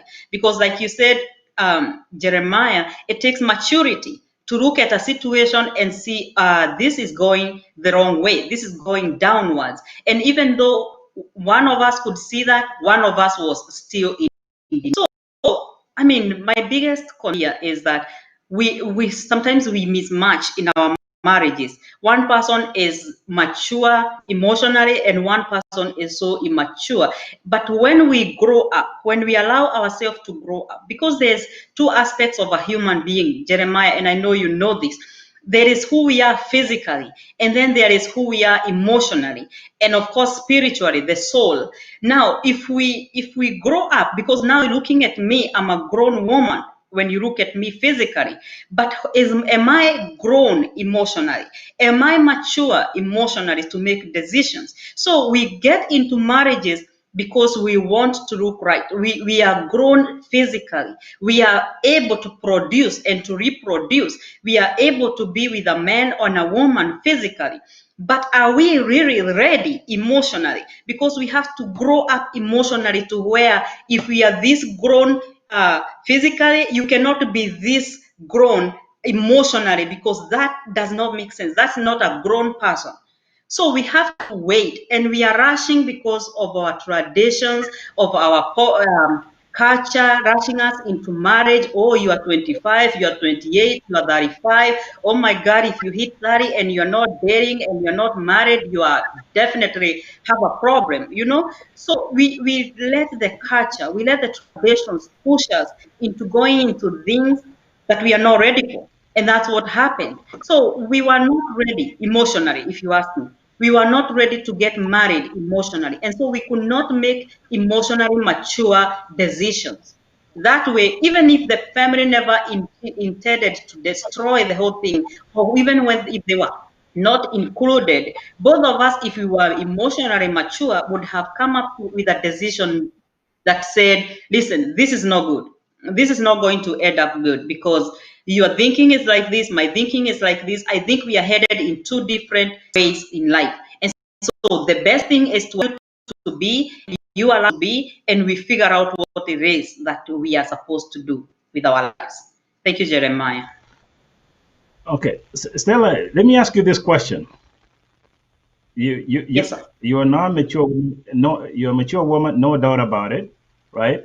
I'll tell you this. You know what I realized about life is that we make mistakes. Even at my age, when I look back, I notice that I've made a lot of mistakes. Sometimes when I look back, I wonder, oh goodness me, what was I thinking, right? I do go Yeah. through that, right? So looking back, Yes. emotionally, psychologically, what do you think was your biggest mistake? I'll be very honest with you, Jeremiah. My biggest mistake was my insecurities. I was very insecure. I have to be very honest, because now I am looking forward to this guy, and I'm in my mind, I'm very uninformed or misinformed about marriage, and I'm thinking when I get a husband, then I will feel good about myself. And so I did not believe I'm good enough. I did not believe I was beautiful enough. I did not believe I am good enough by myself. And so I needed someone to come in and keep telling me, oh, Stella, you are this good. Oh, Stella, you do all this. My insecurities led to my failure. And so I went into this situation because, first of all, he was very good at complimenting. I have to give him that. I needed to hear I'm beautiful. Give me that every day. And so I wanted him to come home and say, ooh, ooh, ooh. He went overboard with compliments. And so I needed, because I needed to feel good enough, because I did not believe I was. You know what I'm saying? So this became my biggest problem. I did not know who I was. I did not believe I was good enough. And so I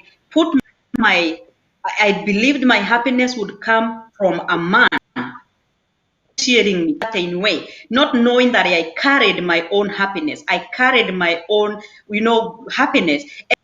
And so I really have to viewers. If you are single, you better learn to be happy single, because when you go into marriage, it's not going to be the source of happiness, because happiness will start bubbling out of this situation. Trouble will come, and if you're not secure in who you are at first, then you will end up falling apart. And so he had his own issues, but my main issue was security, low self-esteem. I needed that. And that's why I wanted to hear him keep saying all this, all that, not knowing if I had affirmed myself, if I had taken time to really know who I was, that I am a queen with or without a man. You know what I'm saying? Then I would not have ended up in this situation. That's what I would really encourage someone. Know who you are before you enter into anybody's life. Know who you are. Thank you, Jeremiah. So before we finish, somebody just texted me and asked me to ask you, what do you say to men who are in abused marriages? Men in abused marriages. Yes, we have plenty of them right now, Jeremiah. I have to say that we have so many men who are crying in silence, and the bad thing about men is they don't speak it out. They keep it within, and it builds up and it builds up and it builds up. At the end of the day, something bad happens. Now, I really want to encourage men to be okay to speak out. I want them to be able to, even though you don't speak out, because I pretty much want to advise men like Jeremiah. If a man comes to you and tells you, man, my wife treats me like this, and she treats me like I'm some garbage, like I'm some boy. Please do not take that information and tell him, man, you're not man enough. What are you talking about? You're whining, you're this, you're that. Don't do that, because now you are shutting this person up. You're pretty much shutting him up. And now he has to act like he's man enough, like he's a man outwardly, but he's dying inside because he's enduring abuse inside the home. And mostly men endure not really physical, although we are seeing that happen. There's so much emotional, there's so much verbal, there's so much psychological abuse in the homes. And most of us, especially in the diaspora, use makaratas, papers, to blackmail these people, to blackmail the men. And I also want to speak on the issue of child support, especially to women. I have seen women who take that issue way too far. And if you do not give yourself time to heal, don't give yourself time to recover from that dysfunctional situation, then you take revenge using child support, using papers, using whatever that you have in control over this man. So there are men who are being overcome by the power of, like, the woman has put them in a fix. Now they make money and they take all this money to the woman because the woman has put them in a fix of child support. I want you to imagine yourself in this person's life or their shoes. Would it be fair if someone did that to you? And like I said earlier, don't use children as pawns, because you're playing with these people's lives. We came here, Jeremiah, most of us, for greener pastures, to look for greener pastures. And greener pastures does not mean you work and give all the money that you worked for to your ex situation so you can cover for the cost then. Forgiveness is very, very important. We have to forgive and realize, even though that one situation, one marriage did not work, it doesn't mean that that's the end of life.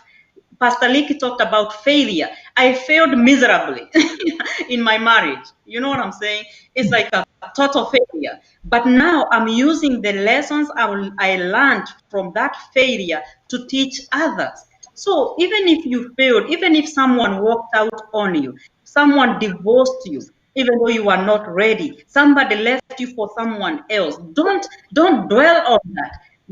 Wait for your healing process to go through. And when it does, look at that situation from a different perspective. Because it's very different perspective how you look at this situation. When you are bitter and angry, this situation is toxic and you want to do something to hurt this person that did this to you. But when you heal, when you come from the perspective of healing, you look at this situation and put everybody in perspective and see, how will my children suffer if I do this? How will this person suffer if I do this? And so we have to grow up. I promise you, Jeremiah, we really have to grow up. Maturity in the society, I hate to say that, but it's the truth. It needs to be addressed. We have to grow up and realize, even though we picked wrong. Look at my situation. I picked the wrong guy because of my insecurities. He picked the wrong woman because of his issues. But now we have to come to a place where we realize dwelling on this is not going to take us anywhere. Blaming my ex is not going to take me one more step forward. Now I have to face this situation in knowing that tomorrow is still, my daughter is still expecting to be fed. I have to keep on living. Am I going to live in this stuck situation where I'm looking backwards? What is the best thing I would do to hurt this person? What is the best thing I can do to destroy them because they did this to me? We really have to grow up. We really have to allow the healing process to go through, and we really have to forgive our past situation so that we can move on, because there's still something for us to do in this world. If you did not die, there is something to do in this world, and we have to live on to do it. Thank you, Jeremiah. Stella, you know, I'm sitting here. I'm like I'm sitting in church, listening to my pastor. Are you also a pastor? Because I actually noticed in the book you're talking a lot. You kept referencing to God and Godism. Are you a pastor, by the way? And if so, or if not, as we finish up this conversation, honestly, absolutely, I'm enjoying the conversation. I wish I was not having a discussion. I wish I was just doing the listening part of it. I'm learning a lot from you, and I'm so appreciative. So as we finish, what do you think is the role of spirituality in all these things, really? Jeremiah, thank you so much. Thank you for that question. Man, I must say that there wouldn't be Stella if there was no God. That's just what I believe. And this did not start because I got into this marriage. That was implanted in me when I was a little girl by my mom. My mom is a faith woman, faith-filled woman. And so she installed in us and she pointed out in us the way of God. And so growing up, I watched her raise 8 children alone when my father died without a constant income, really what we call hustling, and she raised 8 of us alone, only depending on God to order her steps and to guide her. And so I grew up admiring her. And now, throughout my life, when I faced situations that seemed impossible, I knew how to call on the God that my mom showed me. And so when I was in this situation, I had to depend on God to really move me forward. So, like I said before, there are statistics. There are things that the world predict that should happen to us when we go through tragic situations. And those things do happen. You have seen people commit suicide. You have seen people commit themselves into alcohol and become alcoholics, become drug addicts, become anything. anything that is negative, because they went through some situation and they didn't know how to deal with it, and so they opted to take an easy way out. I can't call myself a pastor, Jeremiah, but if you say I'm a pastor, hey, so be it, you know. But I wanted to say, if really we don't have God, we are we are in dangerous waters, because this life is full of trouble. This life is full of issues, and before we take two steps, we step on a place where we don't know where to go, what to do. And so when you don't have that spirituality, when you don't have that God inside you to comfort you, to guide you, to strengthen you with his word, then you will be lost. And that's why there's someone who would have come out of this situation, Jeremiah, and would have ended their life right there. Right? There's someone who would have come out of that very situation that I went through and would be right now an addict of some sort.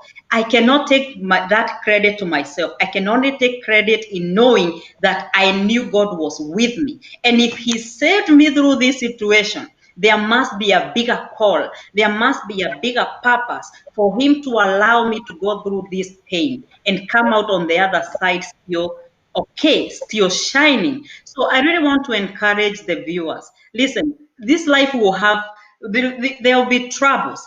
Things will shake. Look at the situation we are in of COVID. Now, you don't know tomorrow will blink. You don't know what tomorrow has in store for you. Sometimes we have a job today, we don't have a job tomorrow. And we have to really depend on something. Now, if you depend on your job and you lose that job, trust me, you will fall and you won't have a problem getting up. If you depend on your spouse, if I relied on my spouse, ex-spouse, in him in everything, then when that situation came to an end, then I would have been a foreign person. I would have been fully destroyed. It's only that I had hope in God. It's only that I knew that God can really take me from this bad situation to a better one that made me continue to live. So you cannot really rely on your own strength, on your own job, on degrees, on anything you have on this world. You have to know there is a God who brought you here. He brought you here for a purpose, and let him bring that purpose into fulfillment. So because he's the only one that can take us to where he planned to take us before. So don't look back in anger, in regret. All these things you go through are part of the purpose of God that he has for us. So I may not be a part, but I can tell what God has done in my life, and I hope that can be as testimony for someone else to really rely on that same power of God. Thank you, Jeremiah.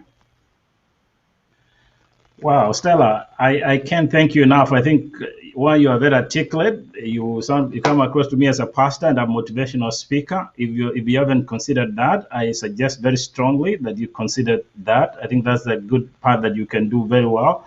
And I think with that, I think that would mark the end of our conversation today. And obviously, many thanks to you for one speaking out about this and talking to KDRTV, and the manner in which you really tell this story is so powerful. And I want to talk to our viewers. The book is right here. If you don't, please go ahead and get this book. And Stella, if people want to get your book, how do they get it? Jeremiah, that book is on Amazon. It's $12.99. I have some copies with me. If you do want me to within the United States, I can ship you a copy. So you can go to Amazon and type my name or type The Abused Queen, and you can access it from there. My website is in process. The process, it should be ready this week, but I will to you. So for now, you can access me on my Facebook. I call myself Stella Kiinama. I do hold a show at 3 o'clock. I will be having one today at 3 o'clock that I encourage people, like you said, motivational speaking. I'm really considering that. I think that would be a better, I would be a title.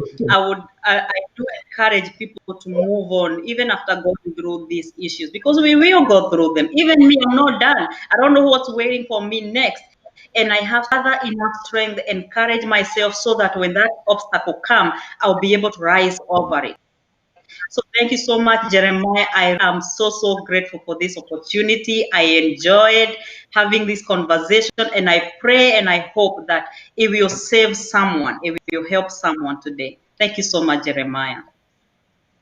Thank you, Stella. Again, as I said, thank you so much for talking to us, and more importantly, thank you for doing this, and obviously staying strong, not just for us, but especially for your child. I think that's very important. If you're strong, I think the young one will be stronger to tell your story. So thank you so much, and I hopefully you and Pastor Leakey can come back on the show same time so that you can engage in this discussion. I think his discussion and your discussion with me today is very informative, very educative for particularly our immigrant population. So again, thank you so very much for talking to us again. Wish you well as you prepare for your show this afternoon.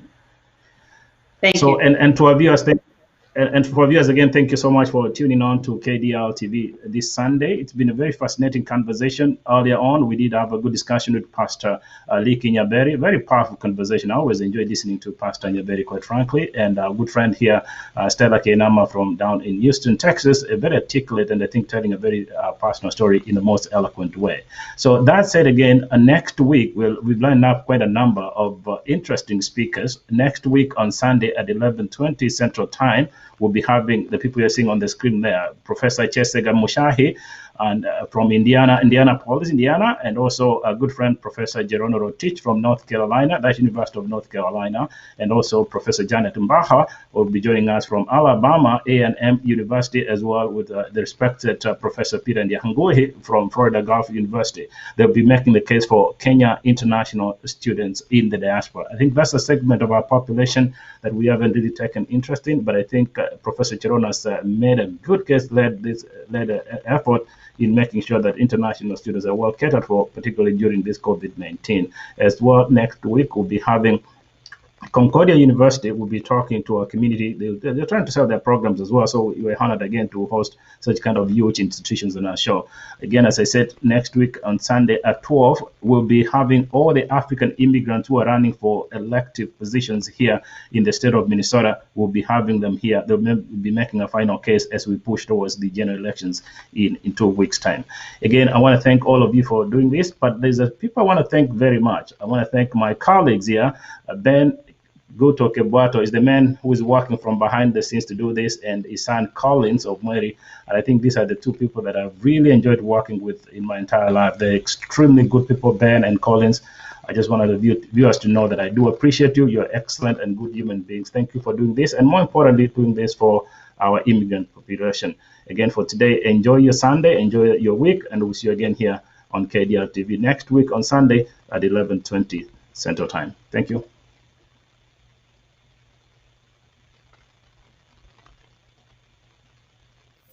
Thank you.